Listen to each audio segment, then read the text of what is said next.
আসসালামু আলাইকুম। প্রতিটি মানুষের জীবনে কিছু ভালোবাসার মানুষ থাকে, সেটা হোক ওয়াজ মাহফিলের জগতে, সেটা হোক খেলাধুলার জগতে, সেটা হোক বিনোদন জগতে।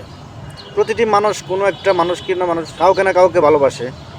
তো আমিও ওয়াজ মাহফিল বা লিকচার জগতে আমি একজনকে খুবই ভালোবাসি, একজনকে না, আমিও কয়েকজনকে ভালোবাসি। প্রথমে আমি যাকে ভালোবাসি উনি হচ্ছেন ভারতীয় বংশোদ্ভূত ডক্টর জাকির নায়েক।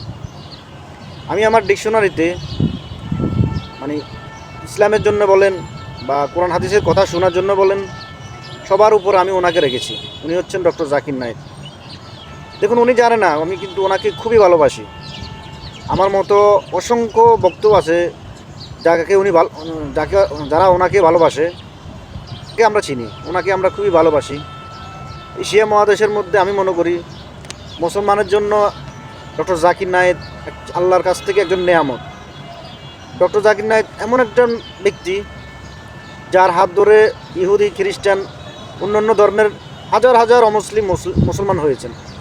ওনার লেকচার শুনে মানুষ খুবই আনন্দ পায়, খুবই মজা পায়। ওনার লেকচার শুনে মানুষ নিজেকে ধরে রাখতে পারে না। উনি এমন একজন সেলিব্রিটি, আমি বলবো উনি একজন